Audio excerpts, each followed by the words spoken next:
Welcome, everybody. I appreciate you guys coming to see this talk. My name is Trey Granger. I'm the Search Technology Development Manager at CareerBuilder. And today I'm going to be speaking on building a real-time big data analytics platform with Solr. So, general overview of what we'll be talking about. First of all, I'm going to give a brief intro to analytics with Solr, provide some real-world examples for what we do at CareerBuilder. And do a deep dive into faceting. So if you're not familiar with faceting, I'll do a brief intro to that, and then I'll dive a little bit deeper. I'm also going to talk about some enhancements that we're contributing to Solr. One is distributed pivot faceting, and the other is pivoted percentile and stats faceting. And then talk about some future endeavors that I hope will make it into Solr. So my background, I'm the manager of search at CareerBuilder. We've got a team of about 15 people working on search infrastructure, search relevancy, our recommendation engines, and then building out a search API for all the engineers at CareerBuilder to use.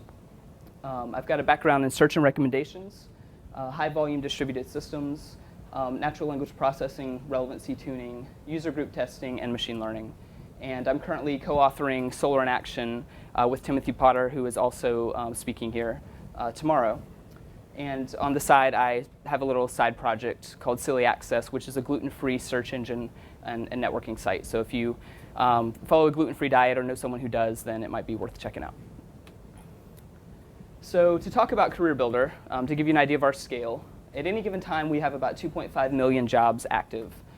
We've got about 50 million actively searchable resumes, which are resumes that people upload and say that they want recruiters to have access to. We've got hundreds of millions, but a lot of people don't want to expose them publicly because they don't want recruiters calling them all the time.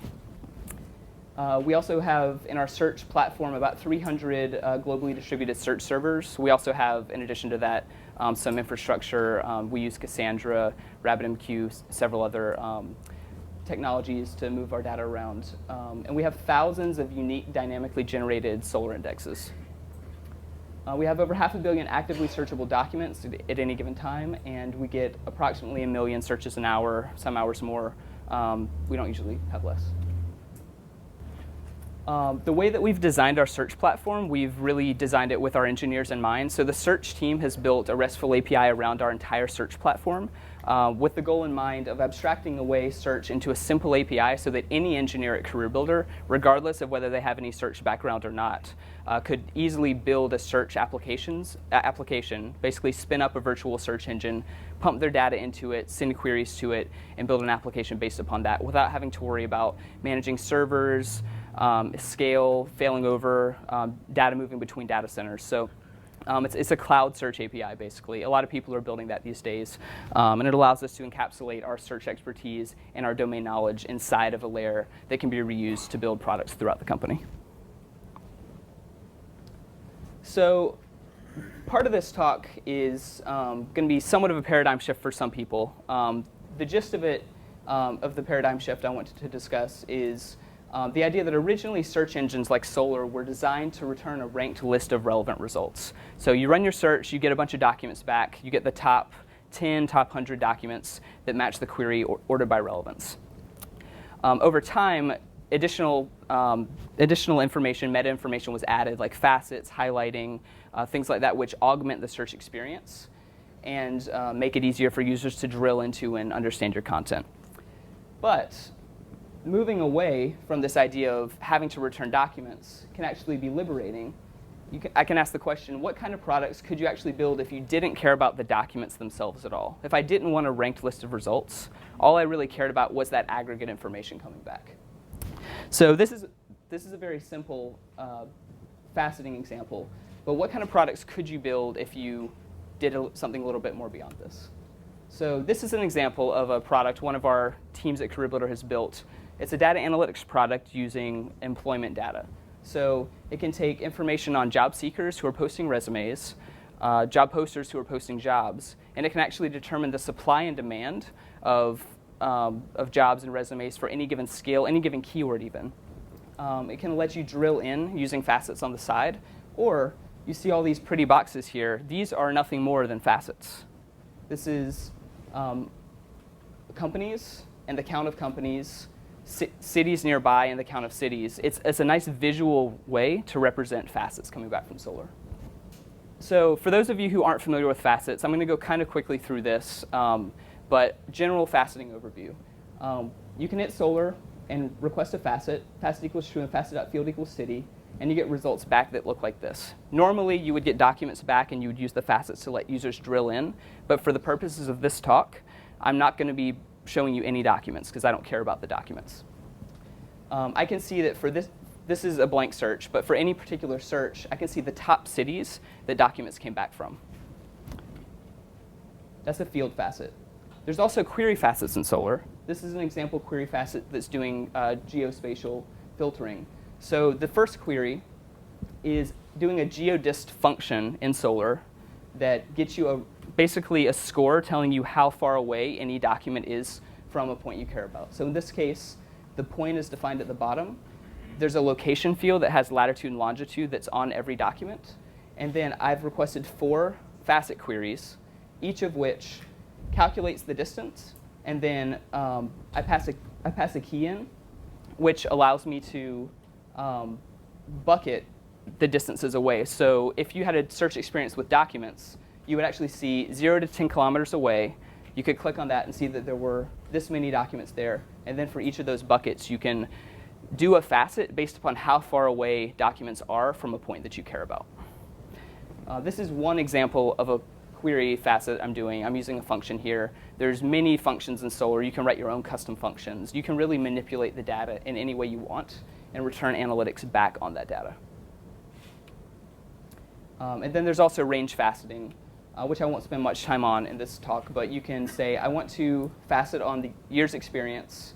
I want to start with 0, end with 10, and I want to see everything that comes after. And you get a count of documents based upon how many years experience are associated with the users for those documents. And again, you can turn this around and create really interesting visualizations to use for analytics capabilities. One other useful feature in Solr is multi-select faceting using tags and excludes. So this first example is getting facets back and not applying any filters. The second example is clicking on the state of California, which you notice will limit the results coming back from the price range and city facet because the documents have been filtered down. You also see that California is the only city that you can select because you filter the documents down to just the state of California. But using tags and excludes, a feature that's available in Solr, you can actually limit what shows up in the price range to only be in California, what shows up in city to only be in California, but still return a list of all of the states from the original search, even though you've limited your results down to California. The way you implement this is when you apply your filter on the state of California, you actually tag it. In this case, I named the tag state tag. And then when I do my facet, I have told the facet to exclude all of the documents which were filtered out by the state tag. So in this case, I'm effectively adding back all of the documents that were filtered out to the state facet. So you see all of the states over on the left. So this is a good useful tool for your user interface. When users click on one state, they could then, instead of just clicking California, they could then also click New York, and you could search for all documents in both states, as opposed to forcing the user to be limited to just one. So another way to visualize the data, again, bar graphs, pie charts, these are all just different ways to visualize the facet data coming back. So clearly, you can use facets. You can build pretty visualizations. But why would you actually want to do this? Why would you use Solr to build a data analytics platform?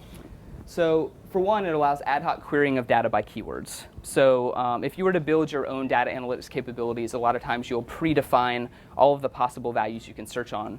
But in our case at CareerBuilder, what if someone wants to search for a particular skill that's obscure? They want to search for Solr. Well, most classification schemes are not going to have Solr explicitly pulled out if it's niche, or maybe Elasticsearch, because it's too niche and you're just not going to have it in your classification system. So if you pre-compile all of your analytics, it's going to be very hard to allow users to drill in ad hocishly at query time and drill into your data. But by using Solr, by allowing users to use keywords and any other structured or unstructured information in your documents. They can slice and dice your documents for analytics in any way they can possibly imagine. Additionally, Solr is good at on-the-fly aggregate calculations by combining facets, stats capabilities in Solr, some of which I'll show you later, functions, which I showed you with the example of the geo function, and grouping. You can actually slice and dice the data. You can deduplicate data. You can graph it in really any way imaginable. You can even write your own functions to do so. Solr is also horizontally scalable, which means if you've got billions of documents, Solr can handle it by partitioning your data out. And if you've got high query throughputs, you can have replicas of the content to be able to handle any query loads. And Solr is also insanely fast. So one of the benefits of building an analytics platform on Solr is when someone runs a query, they get a response back in tens of milliseconds or hundreds of milliseconds, which means if they ran a search and didn't get the results they were looking for, they can just change the query and rerun it as many times as they want to until they hone in on exactly what they're looking for. It allows the customers to make sense of your data and derive intelligence from it. So this is an example of another analytics capability. I told you about supply and demand earlier. This is an example of supply. So this is the active workforce at any given time. I did a facet on state, facets on the months in which candidates were active, and we can break it down by any other criteria: demographics, education, location, experience. So this is supply of candidates. This is demand. This is job postings. What are companies looking for? So in this case, I forget what the search was. I think it was construction worker or something like that. I can actually see the increase in demand for people with this particular skill set over time in each of the states, again, just breaking it down by facets. And then, of course, the magic of having supply and demand is you can actually create a labor pressure graph. One of our teams, our data portal team at CareerBuilder, on top of our search platform, has been able to build these analytics capabilities and provide these beautiful visualizations to be able to see the labor pressure in the market based upon supply and demand of candidates. So that's pretty, but how do you actually do that? It's not hard. It's facets. It's very simple facets. So this top graph you see is simply doing a facet on month. You flow month into a string field, 2013-05, and do that for each month. Then you get a facet on the month, and you can actually plot the increase over time. For the state, it's just a facet on state. I get a state back with the count for each state, and then graph it in a pretty visualization. Same thing for the bar graph. This one was military experience, and as you can see, we just plotted it. More bar graphs. Pie chart, same thing. Basic facet, basic facet. Not hard to do. These are all building blocks to build out an analytics platform. So it's basic. Can you do things that are more complicated? Well, I showed you the function query earlier. Sure you can. This is Solr. Draw a georadius, get the top locations, do a facet on those within a 20-mile radius. Beautiful visualization of what Solr can do behind the scenes when you combine all these capabilities together. You'll see I've got compensation insights here, the compensation ranges for each of these locations. Again, just a facet. And really all of this information you can pull back using facets in Solr. Same thing here. Different areas around New York. You can compare the markets and see how easy or hard it is to hire in those markets. And you can see the salary ranges and compare them. So how do we do that? This first circle, I apply a filter. I think this is it's an 80-kilometer radius around San Francisco. From that, I get cities and the counts in those cities. So I want to plot the top, say, 10 cities. I get the cities, get the lats and longs for those cities, create another query.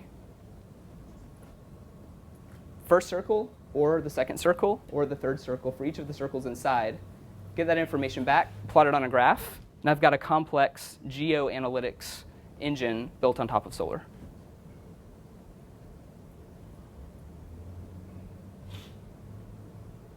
So hopefully I've convinced you that you can do really cool stuff with facets and Solr to build analytics capabilities.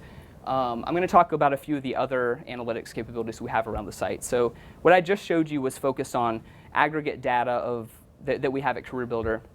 But I also told you earlier that we have thousands of dynamically generated indexes across our platform. So what do we use those for? Well, if we build a product, each customer can have their own Solr index. There's no reason why we wouldn't give it to them. It makes their search really fast and allows us to isolate them from other customers. So in this case, we have a product called Talent Network, which allows companies to, we basically build a site for companies. Candidates apply, we keep track of those visitors, and instead of applying to a job being a one-time transaction, we actually keep a record of those people. So a year down the road, if that company is looking to fill a spot that they didn't have a year ago, they can look back in their talent network of candidates and they can actually find the people who match the job down the road. So you don't have to keep applying to the company over and over. They already have your resume. And in this case, we're just visually plotting out where all of the applications in someone's talent network are coming from. For the company who has bought the talent network, we can show them how their network is increasing over time, how many new candidates they're getting each month in their pool of potential hires, people who have expressed interest in their company. We can also break it down, just like you saw before, by any of the demographics. We can see that the salespeople were most of the applications came from salespeople, followed by computer scientists, and you can go down from there. Again, basic faceting. This is a tool that one of our teams built at CareerBuilder that allows you to see how you're doing when you post a job compared to others in your industry. So if you post an accountant job, how is your job performing versus all of the other accountant jobs that have been posted at CareerBuilder? And we flow all the applications into an engine, and we're able to slice and dice it and tell you, hey, you're doing better than average compared to all the other people who have petroleum engineers. And that way, if someone's doing worse than average, they can try to improve the posting. They can reword it. They can make it sound better, sell their company better.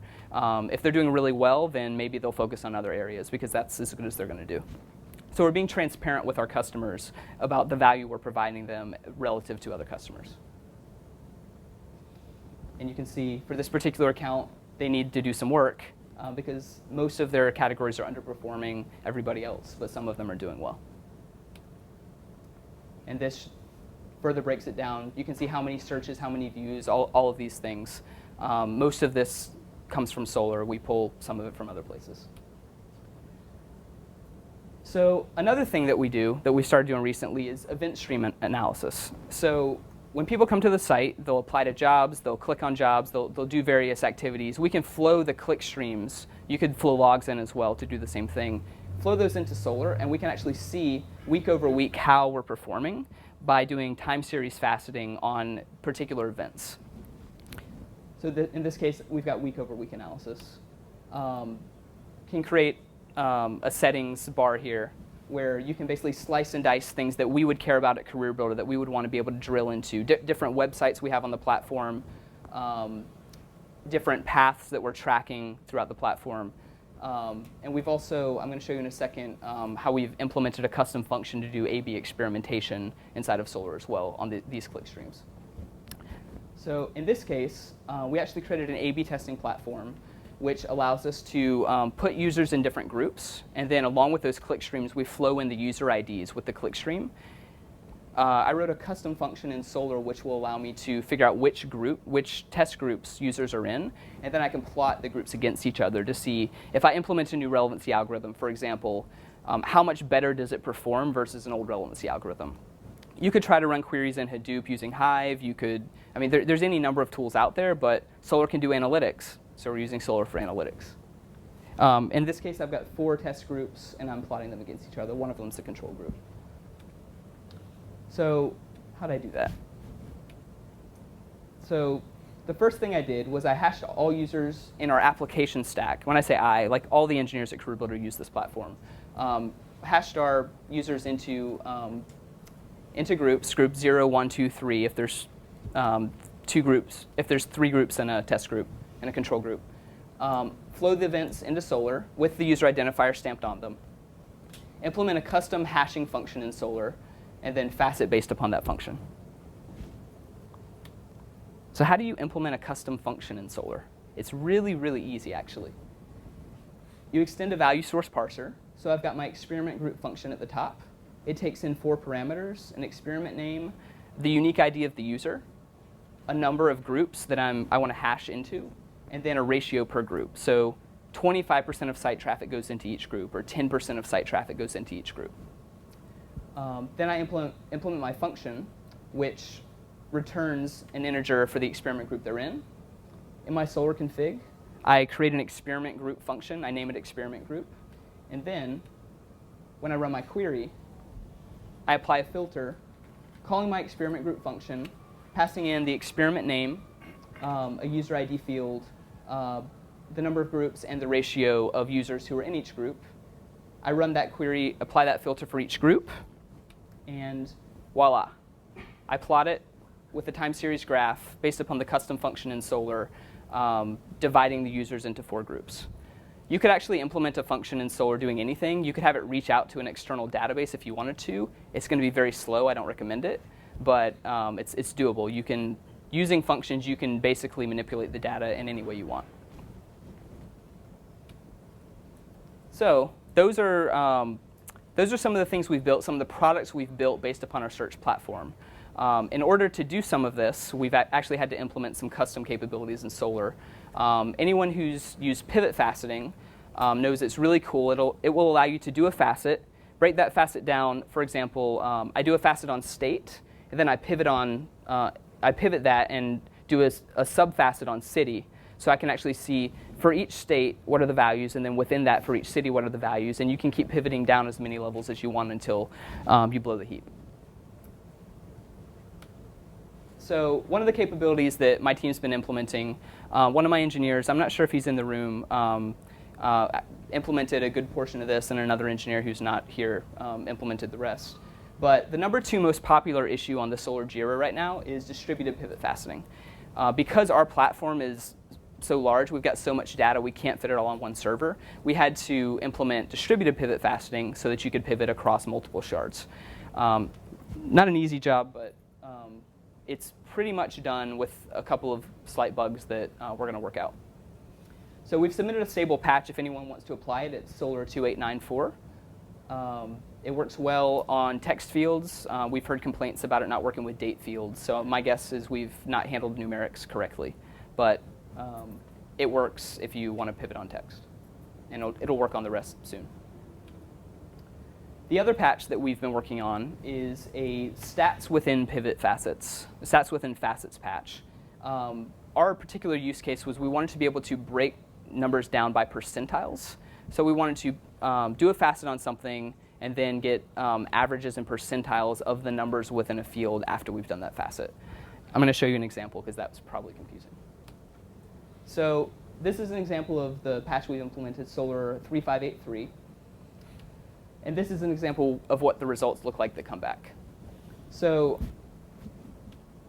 first thing you'll see, I do a pivot facet on state and then city, which corresponds with me getting facet results back. For state, the top one was California. I can see the count of documents in California. Break that down, and I see my statistics. This is the patch that we implemented. I get the percentiles on the compensation field. So this is like somebody's salary, broken down by 10th. So there we go. Ask for the compensation field as my field to get stats on and get percentiles on. And then I request the 10th, 25th, 50th, 75th, and 90th percentile of the values within that field. And you can see over here, underneath the percentiles, for the compensation in the state of California, and that's the state. And then I go down to city. State of California, city of Los Angeles. These are the percentiles of salaries that show up when I do this particular facet. So how we would present this to a user, in this case, a year's experience facet. I break it down. That's a normal field facet. I see the count of documents. Then I want to get the average. That's using our stats pivot patch. I get the average of the values within that field. Then the percent, I can plot it here. If you want to see a nice visual representation of it, you can see it on this graph. And then for the percentiles, we actually can go across here, 10th, 25th, 50th, 75th, 90th percentile values within that field after I've done my facet and pivoted. And then, of course, this isn't the only useful information we want to show to a user. We want to break it, the information down by lots of different values. So in this case, I'm going to also add metro area, which is just doing another pivot. So you could actually paint an entire page that pivots on years experience, metro area, military experience, but any variable that you have in there, any category that you would facet on, you could do that. And within that facet on other things and get percentiles at each level. So by combining facets, pivot facets, the distributed pivot facet patch, and this new stats capability, we can basically build a really, really awesome analytics platform to report on any of the data internally. So that's what's there now. What would I like to see in the future? Like, what would make this even better? You can obviously do a lot with this. But these are a couple of the things that, for me personally, whenever I finish writing Solr in Action, if I have some time, I'm going to hopefully work on some of this stuff. But one of the things is a redesign of the faceting architecture inside of Solr. So now that pivot facets have been created, my personal opinion is that everything in Solr should be a pivot facet. If you do a basic facet, it's a one-dimensional pivot facet. I don't need to pivot to a second level. I'm at depth of 1 on a pivot facet. By doing that, you could actually combine all the different facets at each level. So I could say, I want to get everything within the state of California, and then the city of Los Angeles, and then my next pivot, I want to be a function on geographical distance away, and I want everything within 10 miles, within 50 miles, within 100 miles. And then I want to pivot on a range, and I want to plot time series underneath that. There's no reason why all of this can't be combined together inside of Solr. It just hasn't been done yet. Today, regular facets, they're called simple facets, and pivot facets are almost 2 separate code paths. But I would love to see them merged into one code path so that you could slice and dice the data any way you wanted to. The other thing that I would like to see is the grouping implementation in Solr is awesome, but it only allows you to do single-level grouping. I would love to be able to do pivot grouping. So what grouping in Solr gives you, if you're unfamiliar with it, it allows you to do things like field collapsing, where you can say, I want to group on a company name, and I only want to see one result per company. So you would get a group for each company, and you can basically collapse down and deduplicate documents based upon any field. But you can only do it one level deep. So like in our case at CareerBuilder, I would love to be able to provide groups for people who are within 10 miles, who are within 30 miles, who are within 50 miles, and then underneath that, collapse down so that I only show one job, for example, per company, so that you don't see a full page of jobs from the same company, because that can annoy users if you come to our site and all you see is the same job at the same company over and over. We want to collapse that down so that we're not being silly about the display of the information. But I can only do one or the other today. I can only group at one level deep. So I have to either go with the geo facet, or sorry, the geo grouping, or go with the company collapsing. I can't do both. So I would like to see, let's call it pivot grouping, which would allow me to deduplicate at a much more intelligent level. And then finally, there's some caching issues. Certain caches in Solr, like the filter cache, are still top level, last I checked. And in the case of that custom function query that I told you guys about to do the A/B testing, it can actually take up to an hour to warm the caches for all of the different experiment groups we have going on, which means I can't do real-time search. My data has to be delayed an hour. So I have to make this trade-off between, do I want the search to be very fast, or do I want the data to be in near real time? So getting most of the caches converted over to be per segment allows near real-time updates while not having to completely invalidate the caches and rebuild them. And then finally, well, I was just going to say, these changes would really enable Solr to go to, in my opinion, to the next level to be able to do data analytics. Like I said at the beginning of the talk, Solr was designed initially to be a document search engine. You search on documents, you get a ranked list of documents back. It's very, very fast. And things like faceting were put in place to enhance that experience. But to move Solr really into the era of doing analytics and doing it all in a single search request and slicing and dicing information, I think some of these things would really help move it along. It's really great today, but I think these could take it to the next level. So quick recap, Solr handles billions of documents. You can do ad hoc querying by keywords so that customers can dive into your data in any way they want. Solr provides horizontal scalability, sub-second query responses, and you can facet on anything you could possibly think of, implementing your own function query if necessary. And then by adding on some user-friendly visualizations and user experience like you saw in this presentation, you can build a real-time big data platform, big data analytics platform with Solr. So I'm Trey Granger. My Twitter handle is at Trey Granger. And you can view other presentations I've given at my website or pick up a copy of Solr in Action from Manning. You can follow that URL. So I'd love to take questions for anyone who has them. Sure. So the first question, for those who didn't hear, was because we've had to do some custom adaptations on top of Solr, in retrospect, do we think that Solr was still the right option to do these analytics capabilities? And the second question, sorry, what was the second one? Yeah, natural language processing, how that falls into play.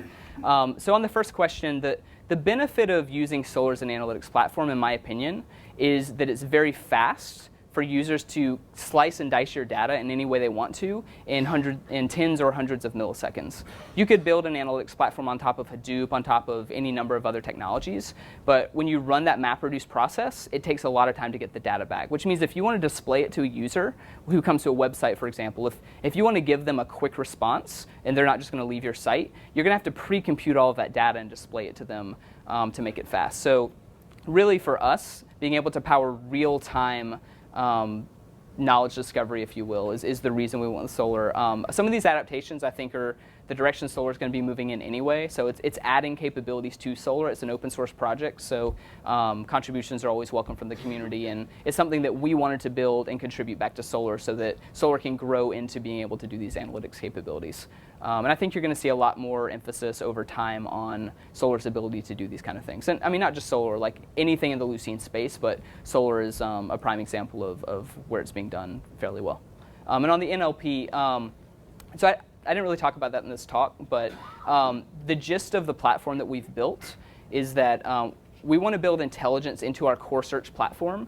And if one of our products needs some new natural language processing capabilities, they want to be able to understand query intent. They want to be able to understand what, like someone searched for senior .NET developer with Solr.